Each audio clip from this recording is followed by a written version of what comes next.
Hello friends, welcome to our study channel move on study. आप सभी का आपके अपने चैनल मूव ऑन स्टडी में स्वागत है। आज मैं आप लोगों के सामने फिर से झारखंड बोर्ड द्वारा दिए गए पॉलिटिकल साइंस यानी समाजशास्त्र से संबंधित क्वेश्चन लेकर आया हूँ, जो आपके मॉक नंबर सेकेंड में दिया गया और वह एग्ज़ाम की दृष्टि से काफ़ी इंपॉर्टेंट है सभी क्वेश्चन। और इसके साथ साथ जितने हम यहाँ पे जो डिस्कशन करेंगे वो भी इम्पॉर्टेंट होगा, तो आप लोग बने रहिए। इससे पहले मैंने सेट वन यानी मॉक टेस्ट वन का एक्सप्लेन कर दिया हूँ, पूरे ऑप्शन के साथ साथ पूरे क्वेश्चन को भी किया हूँ, तो यह इस बार भी काफ़ी इंपॉर्टेंट होने वाला है, तो आप लोग बने रहिए और ज़रूर देखिए दोस्तों। चलिए, पहला क्वेश्चन यह लिख रहा है, वार्सा पैक्ट कब हुआ था। तो मैं इसके बारे में सबसे पहले आपको जानकारी देना चाहता हूँ। वार्सा पैक्ट की स्थापना आपका हुआ था 14 मई 1955 में। तो इसमें डेट अगर मेंशन नहीं किया यानी 1955 है ऑप्शन में, यानी 1955 में हो गया था। यानी वार्सा पैक्ट की स्थापना हुआ था 1955 में। और जिसका मुख्यालय यानी इसका मुख्यालय दोस्तों, अगर मुख्यालय आता है तो इसका मानना पड़ेगा मॉस्को, जो कि यूएसएस यानी सोवियत संघ के अंतर्गत आती है। ठीक है। और अगर यह क्वेश्चन पूछ देता है इसका विघटन कब हुआ, तो इसका विघटन हुआ था 1 जुलाई 1991 में, यानी विघटन भी आ सकता था। यानी यहाँ से 3 क्वेश्चन मैंने एडॉप्ट करवा दिया। और इसके बारे में ये भी बता देते हैं, यह जो है ना, नाटो के जवाब में सोवियत संघ के नेतृत्व में पूर्वी यूरोप के देशों के गठबंधन में बनाया गया था। 1955 में इसका निर्माण हुआ था। चलिए दोस्तों, यह क्वेश्चन इंपॉर्टेंट है। चलिए अब इससे ऑप्शन से कुछ देख लेते हैं क्वेश्चन जो क्या बोल रहा है, क्योंकि ऑप्शन भी देखना काफ़ी ज़रूरी थी। चाहे 1965 की बात किया है तो हमने 1965 जानते हैं, इंडिया और पाकिस्तान के बीच वार हुआ था, इंडिया वर्सेस पाकिस्तान के बीच वार हुआ था, जिसे छोटा कश्मीर का युद्ध भी कहते हैं। बात करें 1949 का, तो इसमें हम लोग जानते हैं बढ़िया तरीके से 26 नवंबर 1949 को भारतीय संविधान बनकर तैयार हो गया था। अब बात करें 1956 को, तो 1956 को भारत में यानी कि 14 राज्य और 6 यूटी बनकर तैयार हो गया था, जो कि आपका भारतीय निर्वाचन आयोग द्वारा किया गया था, और वही भाषा के आधार पर गठित किया गया था। यानी कि अगर यह क्वेश्चन आता है भाषा के अनुसार भारत का प्रथम राज्य कौन बना, तो इसमें आंसर आप लिख सकते हैं आंध्र प्रदेश, जो कि 1 अक्टूबर 1953 में बनकर तैयार हुआ था।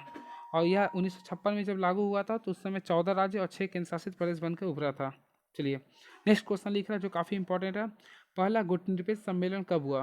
When was the first non aligned movement held, तो इसका डायरेक्टली आंसर होगा दोस्तों 1961, यानी कि 1961 में पहला गुटनिरपेक्ष सम्मेलन हुआ था। तो इसके बारे में कुछ तो ऐसा नहीं है, लेकिन मैं कल ही बता देता ये कहाँ हुआ था। अगर यह क्वेश्चन पूछता कहाँ हुआ, तो आप लोग लिख सकते हैं बेलग्रेड में हुआ था। कहाँ हुआ था दोस्तों, बेलग्रेड में। यानी कि पहला गुटनिरपेक्ष सम्मेलन आपका बेलग्रेड में हुआ था। और इस सम्मेलन में विश्व शांति और सहयोग संवर्धन संबंधी घोषणा पत्र जारी हुआ था। चलिए, विश्व शांति से संबंधित हुआ था और आप लोग पढ़े होंगे इसके बारे में। चलिए, हम ऑप्शन डिटेल कर रहे हैं। चलिए नेक्स्ट क्वेश्चन की मूव ऑन करते हैं। सोवियत संघ के विभाजन के बाद रूस का प्रथम निर्वाचित राष्ट्रपति कौन थे। तो यह क्वेश्चन काफ़ी तगड़ा है दोस्तों। तो मैं इसके बारे में इससे पहले वीडियो में मैंने पूरा डीपली बताया था, तो मैं आज उतना नहीं बताने जा रहा हूँ क्योंकि इससे पहले मैंने बताया हुआ था। तो मैं इसका डायरेक्टली आंसर बता देता। इसका डायरेक्टली आंसर होगा वॉरिस एत्सेइन होगा, जो कि यहाँ लिखा नहीं है, यानी इसका ऑप्शन यही होगा, वॉरिस एत्सेइन होगा, जो कि 1991 से लेकर 1996 तक आपका वहाँ के राष्ट्रपति बने थे। और मैं ये भी बता देना चाहता हूँ आप लोग को, मैंने पिछले बार चर्चा किया था 1991 में सोवियत संघ का पतन हो गया था। 1991 में सोवियत संघ का पतन हो गया था। और वर्तमान समय रूस का राष्ट्रपति व्लादिमीर पुतिन है, जो कि 2036 तक रहेंगे। चलिए नेक्स्ट क्वेश्चन की ओर मूव ऑन करते हैं। पुतिन था इसलिए जिसका यूरोपीय आर्थिक सहयोग संगठन की स्थापना कब हुआ। क्वेश्चन काफ़ी तगड़ा है। यूरोपीय क्या लिखा दोस्तों, ध्यान दीजिए क्या लिख रहा, थोड़ा सा एक मिनट। यूरोपीय आर्थिक सहयोग संगठन की स्थापना कब हुआ, तो इसके बारे में डिटेली बता देना चाहता हूँ। यूरोपीय आर्थिक सहयोग संगठन की स्थापना, इसमें ऑप्शन तो नहीं लिख रहा, लेकिन इसका स्थापना हुआ था 16 अप्रैल 1948 में हुआ था, यानी 16 अप्रैल 1948 में। यानी कि इसका राइट आंसर जो होगा आपका ऑप्शन नंबर बी होगा, यानी 1948 में हुआ था। यानी ईसीसी यानी ईओसी भी इसको कह सकते हैं, इसकी स्थापना 1948 में हुआ था। अगर इसका हेड क्वार्टर पूछता है, हेड क्वार्टर भी पूछ सकता है, मुख्यालय, तो अगर इसका हेड क्वार्टर पूछता है तो हेड क्वार्टर आराम से आप लोग बता सकते हैं तेहरान है, जो कि ईरान की राजधानी है। तेहरान, तेहरान, जो कि ईरान की राजधानी है। और अगर इसकी ऑफिशियल लैंग्वेज पूछती है, ऑफिशियल लैंग्वेज, तो इसको सिंपल वे में आप लोग याद कर सकते हैं। इसकी ऑफिशियल लैंग्वेज जो होगी वह इंग्लिश होगी। क्या होगा दोस्तों, इंग्लिश। तो यह भी काफ़ी इंपॉर्टेंट हो सकता है लैंग्वेज से रिलेटेड भी। ठीक है। अब अब इससे अगर इसके बारे में पूरा बात किया जाए कि इसमें कुल कितने सदस्य हैं, तो सदस्य की अगर बात की जाए तो इसमें कुल सदस्य की संख्या 3 है, यानी ऑफिशियल लैंग्वेज आपका इंग्लिश हो गया, क्या हो गया, इंग्लिश। और अगर मेंबर्स की बात की जाए तो वह 10 है। चलिए नेक्स्ट क्वेश्चन की ओर बढ़ते हैं। कौन आसियान का सदस्य नहीं है, कौन आसियान का सदस्य नहीं है? तो इससे पहले वीडियो में मैंने आसियान के बारे में पूरा डीपली बता दिया था, तो आप लोग अगर आप लोग देखे होंगे तो इससे संबंधित आप लोग बता सकते हैं खुद, लेकिन मैं यहाँ पे आप लोग को बताने जा रहा हूँ। तो इसमें लिख रहा है कौन आसियान का सदस्य नहीं है, तो इसका राइट आंसर होगा दोस्तों श्रीलंका। क्या होगा दोस्तों? श्रीलंका। क्योंकि हम आप लोग को बताए थे आसियान का गठन कब हुआ था, 8 अगस्त 1967 का हुआ था, 8 अगस्त 1967 को हुआ था। और जब इसका गठन हुआ था तो उस समय इसमें कुल 5 देश शामिल थे। कितने देश शामिल थे? 5 देश शामिल थे। और उसके लिए मैंने एक ट्रिक भी बताया था, यानी कि मैं अभी वर्तमान में इसमें कुल 10 देश है। कितना दोस्तों? यानी इसमें 10 देश है, तो 10 देश के बारे में मैंने एक ट्रिक बताया था जो काफ़ी अच्छा था। तो इसके लिए ट्रिक मैंने बताया था, जो वर्तमान समय देश की स्थिति उसके आधार पर मैंने बताया था। एल आई सी तथा MBBS सब प्राइवेट हो गया, मोदी सरकार ने सभी को प्राइवेट कर दिया, तो आप लोग यहाँ से याद कर सकते हैं। LIC तथा MBBS सब प्राइवेट हो गया, यानी PVT। तो आप लोग याद कर सकते हैं। L से हो गया आपका लाओस, आई से हो गया इंडोनेशिया, सी से हो गया आपका कंबोडिया, ठीक है दोस्तों। M से आपका हो गया मलेशिया, B से हो गया ब्रुनई हो गया, फिर B से हो गया वर्मा हो गया, S से हो गया आपका सिंगापुर, फिर P से हो गया फिलीपींस, फिर V से हो गया वियतनाम, और T से हो गया थाईलैंड। यानी ये आपका 10 कंट्री है जो आपका यानी कि आसियान में शामिल है। और अगर यहाँ से क्वेश्चन पूछ देता आसियान का फुल फॉर्म क्या है, आसियान का अगर पूछ देता फुल फॉर्म क्या है, तो इसका आंसर आप लोग बता सकते हैं association of south east Asian nation, यानी association ASSOCIATION, association of south east ASEAN nation, यानी एशियन नेशन हो जाएगा, ठीक है दोस्तों।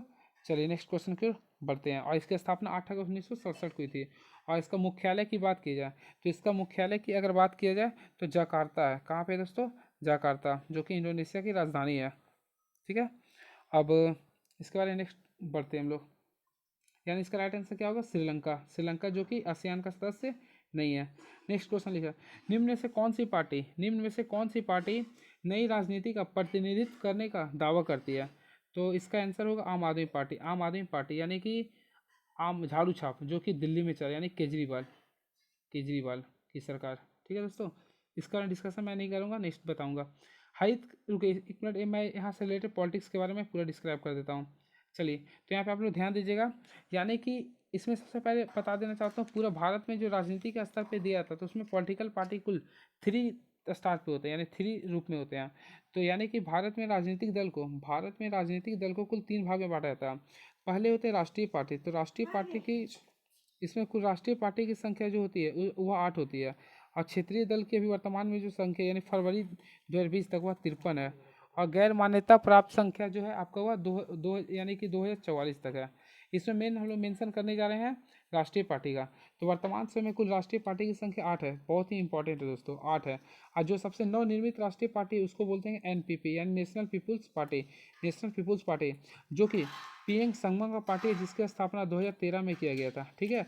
और इसका जो चुनाव चिन्ह है वह बुक छाप है। कौन सा छाप है दोस्तों? बुक छाप है, ठीक है। और मिजोरम की पार्टी है ये। अब मैं थोड़ा सा आठवीं जो पार्टी उसके बारे में कुछ कुछ बता देना चाहता हूँ। सबसे पहले सबसे पुराना भारत की party INC, Indian national Congress, जिसकी स्थापना 1885 में हुआ था, ठीक है दोस्तों। इसके बाद सेकंड जो बना था वह CPI था, CPI, जिसकी स्थापना 1925 में हुआ था। और इसके बाद बना था CPM, थोड़ा सा यहाँ पे कन्फ्यूजन नहीं होना चाहिए, इसकी स्थापना 1964 में हुआ था। इसके बाद जो पार्टी आए थे वह आपका BJP पार्टी आए थे, यानी भारतीय जनता पार्टी। इसकी स्थापना 1980 में, डेट के साथ 6 अप्रैल 1980 को हुई थी, ठीक है। अब नेक्स्ट यानी कि इधर 4 मैंने बता दिए, अब और बताने जा रहा हूँ चार, जो कि काफ़ी इंपॉर्टेंट होने वाली है।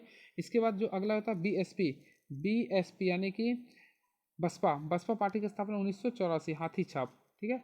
और इसके बाद जो आपका पार्टी आया था उसका हुआ था TMC, यानी कि तृणमूल और कांग्रेस, जिसका स्थापना हुआ था 1998, ममता दीदी बनर्जी। अगला था NCP, शरद पवार, घड़ी छाप 1999, जो कि कांग्रेस से अलग होकर बना था। और अगर नवनिर्मित राष्ट्रीय पार्टी की बात की जाए, तो यहाँ पे लिख सकते हैं NPP, पोरेंग संगमा जी के, जो कि 2013 में इसका स्थापना हुआ था। और इसे 2019 में राष्ट्रीय पार्टी का स्तर मिला था। और इसका छाप है आपका बुक छाप है। चलिए दोस्तों कैसा लगा आप लोग बताइएगा। आम आदमी पार्टी एक क्षेत्रीय पार्टी है, ठीक है, जो कि दिल्ली में है। अगला क्वेश्चन, हरित क्रांति का संबंध किससे है? सॉरी, इसमें लिख रहा क्वेश्चन, हरित क्रांति का संबंध है, यानी हरित क्रांति का संबंध किससे है, तो मैं हरित क्रांति से रिलेटेड मैं चीज़ बताने जा रहा हूँ जो काफ़ी इंपॉर्टेंट होने वाली है। हरित क्रांति, सबसे पहले हरित क्रांति भारत में 1967-68 के बीच में आया था। कब आया था दोस्तों, 1967 और 68 के बीच में आया था। 1967 और 68 के बीच में आया था, यानी कि गैपिंग ईयर जब थे तभी आया था, हम लोग इस बोल सकते हैं। पंचवर्षीय योजना के आधार पे मैंने बताया। तो इसका जो संबंध है आपका डॉक्टर स्वामीनाथन से है। और मैं ये बता देना चाहता हूँ, हरित क्रांति सबसे पहले विश्व में जो हरित क्रांति आया था वह उनके जनक, विश्व में हरित क्रांति का जनक डॉक्टर नॉर्मन बोरलॉग को कहा जाता है। नॉर्मन बोरलॉग को कहा जाता है, जो कि मैक्सिको के रहने वाले थे। ठीक है दोस्तों, इसे नोबेल पुरस्कार भी मिल चुका है। ठीक है, तो हरित क्रांति का संबंध आपका स्वामीनाथन से, और यह कृषि क्षेत्र के अंतर्गत आती है। इसका सबसे ज़्यादा इफेक्ट भारत में 1900 यानी कि 67-68 में सबसे ज़्यादा अगर इफेक्ट किया जाता तो पंजाब, यूपी, हरियाणा, बिहार जैसे स्टेट में हुआ था। ठीक है दोस्तों, जो कि हमारे ज़्यादा कृषि एरिया के अंतर्गत आते हैं। चलिए नेक्स्ट क्वेश्चन की मूव ऑन करते हैं। क्या लिख रहा है, राष्ट्र निर्माण की चुनौती क्या होती है। तो राष्ट्र निर्माण की चुनौती क्या है, राष्ट्र निर्माण की चुनौती जो है यहाँ पे भाषा है। यानी कि क्योंकि हमारे देश में जितने राष्ट्र का निर्माण हुआ, यानी कि जितने भी छोटे छोटे राज्यों का निर्माण हुआ वह भाषा के आधार पर हुआ था, तो वही आपका चुनौती है आपका। ठीक है, चलिए नेक्स्ट क्वेश्चन की ओर मूव ऑन करते हैं। क्या लिख रहा, संयुक्त राष्ट्र अमेरिका ने साम्यवाद के विस्तार को रोकने के लिए किस सैनिक समझौतों और संगठन का निर्माण किया था। तो ये काफ़ी तगड़ा क्वेश्चन है। यानी कि यूएसए ने साम्यवाद का विस्तार का रोकने के लिए किन सैनिक समझौतों तथा संगठनों का निर्माण किया था, तो इसका डायरेक्टली वे में आंसर होगा नाटो। क्या होगा दोस्तों, नाटो। अब मैं नाटो से रिलेटेड कुछ फैक्ट्स बताने जा रहा हूँ। तो इसका तो फुल फॉर्म आप लोगों को मैं पिछले वीडियो में बताया था, नॉर्थ अटलांटिक ट्रीटी ऑर्गेनाइजेशन होता है, यानी उत्तरी अटलांटिक संधि संगठन। इसका स्थापना हुआ था, मैंने पिछली वीडियो में बताया था, इसलिए मैं बोलता हूँ पिछली वीडियो जरूर देखें क्योंकि एक दूसरे से सभी कनेक्ट है। 4 अप्रैल 1949 को हुआ था। ठीक है दोस्तों, और इसका मुख्यालय ब्रुसेल्स बेल्जियम में है ना। और इसमें वर्तमान समय कुल राज्य जो है 30 राज्य, यानी 30 देश से शामिल है। ठीक है, और इसकी जो भाषा होती है, यानी इसकी जो ऑफिशियल लैंग्वेज होती है वह ई एफ होती है, यानी ई से इंग्लिश, एफ से फ्रेंच होती है, यानी यहाँ ध्यान दीजिएगा ई एफ होती है। ठीक है, चलिए नेक्स्ट क्वेश्चन की ओर बढ़ते हैं। क्या लिख रहा है, सोवियत संघ में कितने कितने संघीय गणराज्य है। यह भी क्वेश्चन मैंने पिछले वीडियो में बताया था, इसका राइट आंसर होगा आपका 15, यानी कि सोवियत संघ में कुल 15 गणराज्य हैं। अब मैं इसके बारे में कुछ बताने जाता हूँ। तो सबसे पहले आप लोग को मैं इससे पहले बताया था, सोवियत संघ की स्थापना 30 दिसंबर 1992 को हुआ था। 30 दिसंबर 1992 को हुआ था। ठीक है, 30 दिसंबर 1992 को हुआ था। अब मैं ये भी बताने जा रहा हूँ, यानी कि यह जो हुआ था रूस से अलग होकर हुआ था। कहाँ से हुआ था, रूस से अलग होकर हुआ था। और यूएसएसआर, यानी कि जो यूएसएसआर कहते हैं उसका फुल फॉर्म जान लीजिए, जो काफ़ी इंपॉर्टेंट है। Union union of Soviet socialist Republic, union of Soviet socialist Republic होता है, इसका फुल फॉर्म होता है, जो कि 1991 में अलग हो गया 15 राज्यों के रूप में। ठीक है, 1991 में, ठीक 92 में सॉरी। ठीक है, और कहीं रूस से अलग हुआ था। ठीक है, चलिए नेक्स्ट क्वेश्चन की ओर बढ़ते हैं। क्या लिख रहा, भारत के राष्ट्रपति प्रणब मुखर्जी, यानी तत्कालीन राष्ट्रपति प्रणब मुखर्जी, कौन लिख रहे हैं यहाँ पे ध्यान दीजिए, राष्ट्रपति प्रणब मुखर्जी ने 2 जून 2015 को किस पूर्व सोवियत देश की यात्रा की थी। तो यह काफ़ी आंसर तगड़ा है, यानी कि इन्होंने रूस, यानी कि पूर्व सोवियत देश की जो यात्रा की थी वह रूस का किया था। कहाँ किया था, रूस का। तो मैं रूस से रिलेटेड कुछ फैक्ट्स बताता हूँ। रूस जो होता है ना, वह एशिया और एशिया और क्या बोलते हैं सेकेंड जो कंट्री है, यानी दोनों के बीच में आते हैं, कंटिनेंट में आते हैं, यानी कि एशिया यूरोप दोनों के बीच में आते हैं। एशिया और रूस दोनों के कंपेटिमेंट में आते हैं ये। ठीक है, और तो और मैं इसके बारे में ये बता देता हूँ, ये रूस जो है इसकी राजधानी मॉस्को है। कहाँ है दोस्तों, मॉस्को है, रूस की राजधानी मॉस्को है। और इसका जो वर्तमान राष्ट्रपति है व्लादिमीर पुतिन है, जो कि 2036 तक रहेंगे। व्लादिमीर पुतिन है, जो कि 2036 तक रहेंगे। चलिए, और रूस एशिया तथा यूरोप में फैला हुआ है। चलिए नेक्स्ट क्वेश्चन की ओर बढ़ते हैं। क्या लिख रहा, 1969 में कांग्रेस के विभाजन के समय उसका अध्यक्ष कौन था। यह भी क्वेश्चन मैंने पिछले वीडियो में डिस्क्राइब किया था। तो इसका राइट आंसर होंगे निजली गंपा थे। तो आप लोग को पता होगा 1969 के समय कांग्रेस में काफ़ी हलचल मच चुकी थी, जिस समय उसकी अध्यक्षता किसने किया था, निजली गंपा ने किया था। चलिए अब मैं इस रिलेटेड और भी फैक्ट्स बताने जा रहा हूँ कांग्रेस पार्टी से रिलेटेड, जो कि इंपॉर्टेंट होने वाली है। तो इसमें बता देना चाहता हूँ, सबसे पहले इंदिरा गांधी। तो इंदिरा गांधी का जो सरकार जो चल रहा था, यानी इंदिरा गांधी सबसे पहले कांग्रेस का जो अध्यक्ष बना था, वह पहली बार जो अध्यक्ष बना था वह 1959 में बना था, और दूसरी बार जो बना था वह 1978 के समय बना था। तो यह भी याद रखिएगा। पहली महिला अगर बोला जाए तो एनी बेसेंट बने थे। कौन कांग्रेस के बने थे? उन एनी बेसेंट, जो 1917 में बनी थी। और सेकेंड, पहला भारतीय अगर बात करें तो 1900 में कानपुर अधिवेशन में सरोजिनी नायडू बने थे। और अगर बोले इंदिरा गांधी सबसे पहले कब बने थे कांग्रेस का अध्यक्ष? 1959 में बनी थी। और सेकेंड टर्म में कब बनी थी? 1978 में।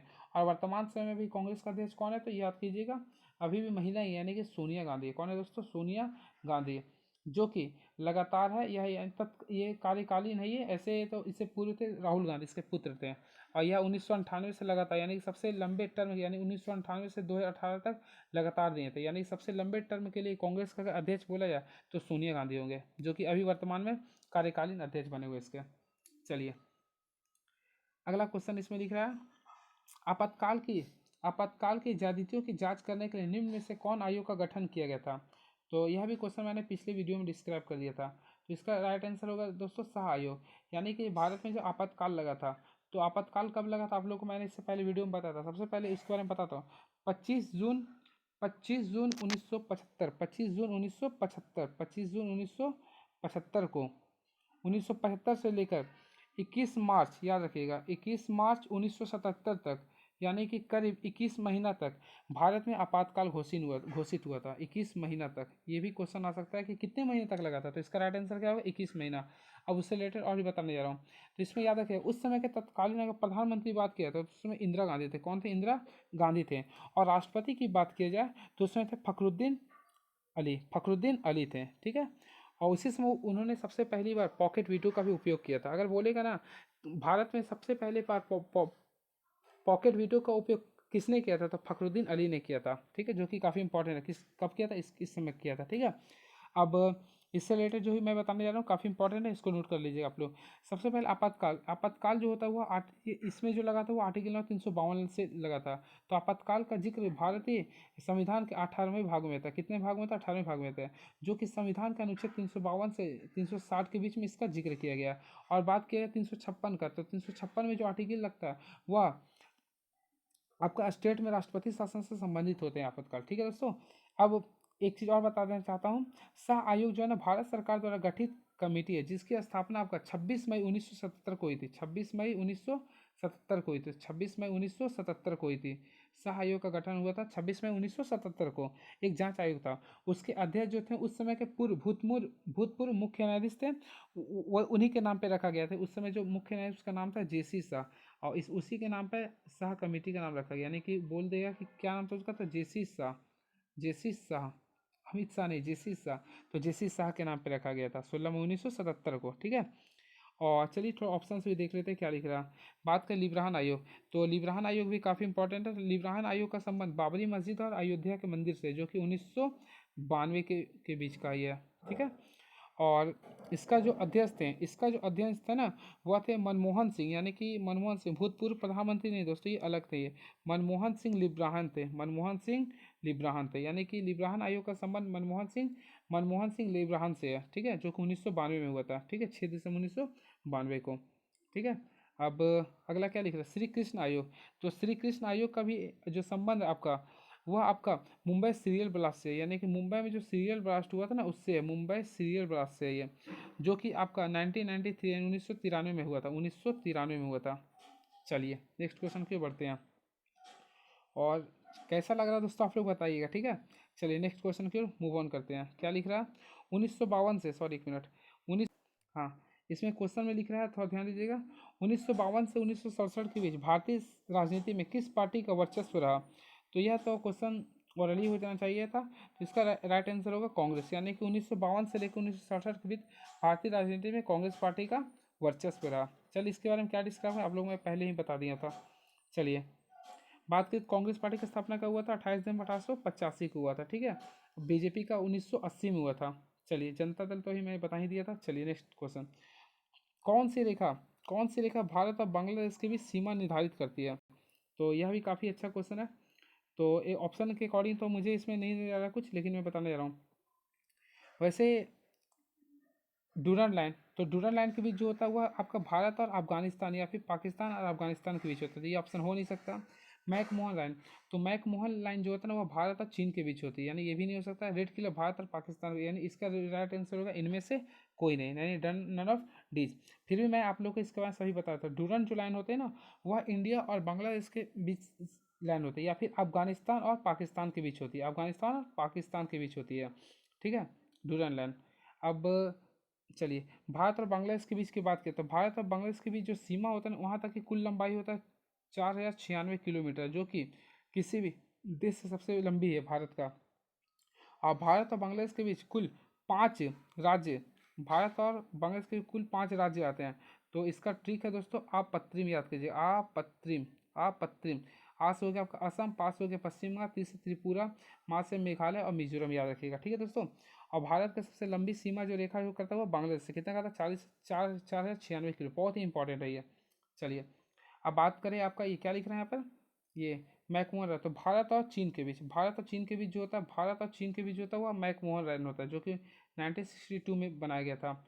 और रेड क्लिफ लाइन, तो रेड क्लिफ लाइन 1947 में बना था, यह भारत और पाकिस्तान के बीच है, जो कि उस समय ये क्या बोलते हैं, रेड यानी कि रेड क्लाइव के नाम के ही बना था, यानी कि यह जो बना था ना साइक्लिंग रेड क्लाइव के नहीं बनवाया था, ठीक है। चलिए नेक्स्ट क्वेश्चन की ओर बढ़ते हैं। और बात किया डूरन लाइन, डूरन लाइन जो आपको बना था वह 1893 बना था। चलिए यहाँ तक मैंने बता दिया। चलिए अगला क्वेश्चन, भारत का पहला उप प्रधानमंत्री कौन था, तो इसके बारे में पूरा डिस्क्राइब करने जा रहा हूँ, तो ध्यान दीजिएगा। तो भारतीय संविधान के अकॉर्डिंग, यानी भारतीय संविधान के अकॉर्डिंग भारत में एक भी उप प्रधानमंत्री नहीं हो सकता, यानी भारत में उप प्रधानमंत्री जो होता है, भारत का जो उप प्रधानमंत्री का एक असंवैधानिक निकाय है, यानी असंवैधानिक निकाय है, असंवैधानिक निकाय, यानी इसका चर्चा संविधान में नहीं किया गया। तो यह अपने मन से मंत्री लोग ले सकते हैं जिसका सरकार चल रहा। तो भारत का जो पहला उप प्रधानमंत्री वह सरदार वल्लभ भाई पटेल है। कौन है दोस्तों, सरदार वल्लभ भाई पटेल। और अब तक बात किया तो स्वतंत्र भारत से लेकर अब तक, यानी कि आज डेट जो भी है, आज तो डेट शायद 22 तारीख है ना, 22 अप्रैल आज, 22 अप्रैल जो भी हो, तो अभी तक कितना तारीख है जो भी हो, 14 तारीख है, सॉरी डेट ही मिस्टेक हो रहा। तो आज तक भारत में कुल अभी तक भारत में कुल सात सात उप प्रधानमंत्री बन चुके हैं, यानी अब तक कुल अगर देखा जाए तो अभी तक अंतिम जो उप प्रधानमंत्री बना हुआ लाल कृष्ण आडवाणी है, लाल कृष्ण आडवाणी जो ऑप्शन में है। तो लाल कृष्ण आडवाणी जो भारत के जो उप प्रधानमंत्री बने थे, ये आपका 2002 से लेके, यानी 2002 से लेके 2004 के बीच बने थे, यानी अटल बिहारी वाजपेयी सरकार में यह उप प्रधानमंत्री बने थे। और बात किया जाए इसमें चौधरी चरण सिंह की, तो चौधरी चरण सिंह भी आपका भारत को प्रधानमंत्री बने थे, यह तीसरे बने थे। कब बने थे दोस्तों, तीसरे बने थे। और बात करें सरदार वल्लभ भाई, तो यह प्रथम हो गया, ठीक है।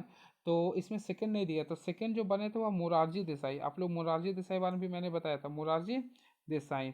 तो मोरारजी देसाई भारत के दूसरे उप प्रधानमंत्री थे। और तीसरा थे चौधरी चरण सिंह, इनका तो नाम हमेशा याद रखना चाहिए, जिसकी किसानों का पितामह कहा था, यानी कि यह चौधरी चरण सिंह, यह तीसरे थे। और चौथा बात करें तो जगजीवन राम, कौन थे दोस्तों, जगजीवन राम। और पांचवा की बात करें तो यशवंत राव चौहान थे। और छठा हो गया चौधरी देवीलाल। और सातवां लालकृष्ण आडवाणी। आप लोग सिंपल में लालकृष्ण आडवाणी जो कि अंतिम हो गया, और सरदार वल्लभ भाई भी प्रथम थे, ये याद रखिएगा। चलिए, जो कि एक असंवैधानिक निकाय है, ठीक है। और अभी तो भारत में उप प्रधानमंत्री कोई नहीं है, लेकिन अगर उप प्रधानमंत्री की जगह देखा जाए ना, यानी प्रधानमंत्री के बाद दूसरा जो स्टेप देखा जाता है तो वह रक्षा मंत्री को देखा जाता है। चलिए, जो कि अभी निर्मला सीतारमन है। नेक्स्ट क्वेश्चन फिर बढ़ते हैं। क्या लिख रहा, संयुक्त प्रगतिशील गठबंधन का नेतृत्व किस पार्टी द्वारा किया गया, तो इसका राइट आंसर होगा, इसका जो राइट आंसर होगा कांग्रेस पार्टी, यानी कि यूपीए, इसका फुल फॉर्म होता है यूनाइटेड प्रोग्रेसिव अलायंस, का जो लीड करते हुआ कांग्रेस पार्टी ने किया था। किसने किया था, कांग्रेस पार्टी, जो कि इसका संस्थापक पार्टी भी कांग्रेस है। इसकी यानी कि यूपीए की जो स्थापना हुआ था, यानी यूपीए का जो स्थापना हुआ था वह 2004 में हुआ था। और इसका वर्तमान अध्यक्ष कौन हो सकते हैं, आप लोग को ही मैंने बताया था, सोनिया गांधी। यानी कि सोनिया गांधी अभी वर्तमान में यूपीए का भी अध्यक्ष है और कांग्रेस का भी अध्यक्ष है, और इन्होंने ही किया था। और भारत में एक और पार्टी होता है जो जिसका नाम है एनडीए, यानी कि नेशनल डेमोक्रेटिक पार्टी। इसकी स्थापना हुआ था 1998 में हुआ था, ठीक है दोस्तों। चलिए नेक्स्ट, यह बीजेपी का पार्टी होता है, यानी कि बीजेपी इसका नेतृत्व करते हैं, ठीक है।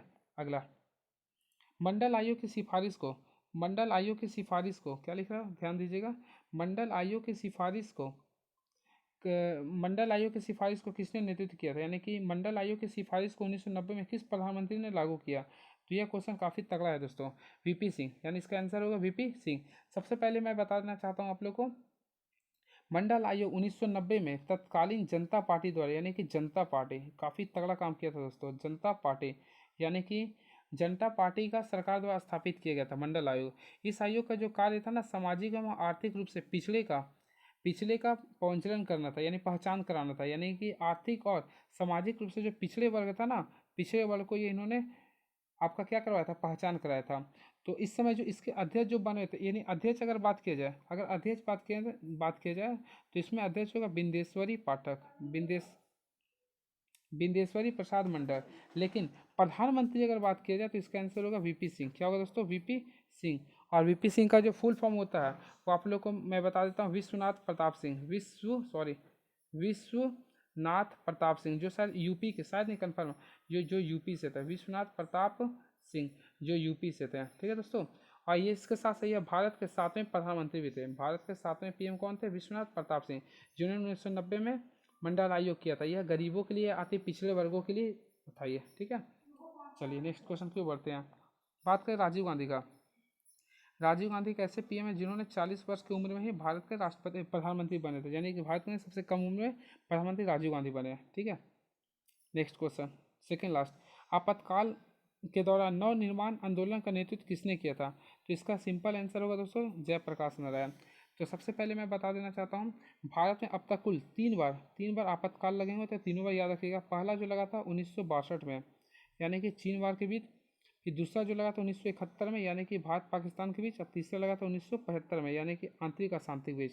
काफ़ी इंपॉर्टेंट है यह। भारत में अब तक कुल तीन बार आपातकाल, 1962 यानी कि चाइना के विरुद्ध, चाइना वार के समय, 1971 यानी सेकेंड पाकिस्तान वार, इसमें अशांति के कारण। और यह जो लगता है, यानी कि आर्टिकल नंबर, यह उसका जो अनुच्छेद होता है 352 से 356 के बीच में होता है। ठीक है दोस्तों, सॉरी 360 के बीच में होता है। तो यह 352 लगा था, अनुच्छेद 352 भारत में अब तक तीन बार लगा हुआ।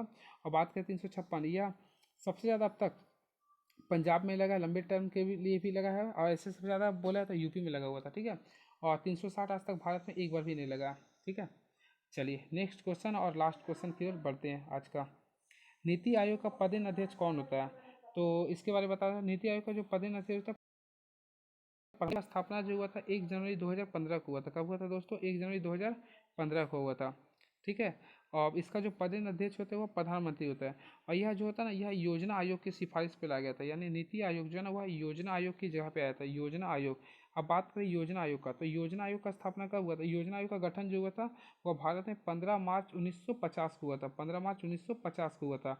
यह किसके द्वारा किया गया था, यह उस समय के तत्कालीन प्रधानमंत्री पंडित जवाहरलाल नेहरू के द्वारा किया गया था। और जो कि 6 अगस्त 1952 को एनसीबी के द्वारा पेश किया गया था। ठीक है दोस्तों, चलिए, और वर्तमान समय भी नीति आयोग के जो अध्यक्ष हैं प्रधानमंत्री नरेंद्र मोदी है। ठीक है, और बात करें, थोड़ा सा ऑप्शन से खेल लेते हैं। प्रधानमंत्री नरेंद्र मोदी हैं जो कि 14वें हैं, 15वें सॉरी, लोकसभा के अध्यक्ष ओम बिरला हैं 17वें लोकसभा के अध्यक्ष हैं। इससे पहले थे सुमित्रा महाजन जो कि सेकेंड महिला थे। फर्स्ट बात की तो मीरा कुमार जो कि क्या बोलते हैं, सासाराम से सांसद रह चुकी है। और बात की उपराष्ट्रपति, वर्तमान में भारत के उपराष्ट्रपति वकैया नायडू जो कि बीजेपी पार्टी से हैं, जो कि 13वें नंबर के हैं। और राष्ट्रपति की बात की जाए तो वह रामनाथ कोविंद है जो कि 14वें नंबर के हैं। इससे पहले वह जेडीयू पार्टी के रह चुके हैं, और उनका जन्म हुआ था 1 अक्टूबर 1950 को हुआ था। चलिए, तो आज का क्लास हमारा इतने तक रहता है दोस्तों। कैसा लगा आप लोग प्लीज़ अपना कमेंट जरूर कीजिएगा। अब नेक्स्ट वीडियो में आएंगे तो जो भी इसमें क्वेश्चन बचा हुआ सबको इसी प्रकार मैं बताने का प्रयास करूँगा। और यह आप लोग को मैं बता देना चाहता हूँ, इसमें जितने भी क्वेश्चन है सब काफ़ी इंपॉर्टेंट है, इसलिए मैं डिस्क्राइब इतना कर रहा हूँ। और यह केवल आपके एकेडमिक एग्जाम ही तक नहीं, आपके कंपटीशन लेवल तक भी आएंगे, इसलिए आप लोग पूरा तन धन मन से इसमें पढ़िए। और जो भी बताया जा रहा है काफ़ी इंपॉर्टेंट चीज़ बताया जा रहा है। ठीक है, बहुत ही कीमती टाइम देकर आप लोगों के लिए कंटेंट जुगाड़ किया रहा, तो आप लोग बने रहिए और जितना भी इंपॉर्टेंट चीज़ दिया है उसको जरूर अपने मस्तिष्क में रखिए, माइंड में रखिए। चलिए, thank you so much, best of luck.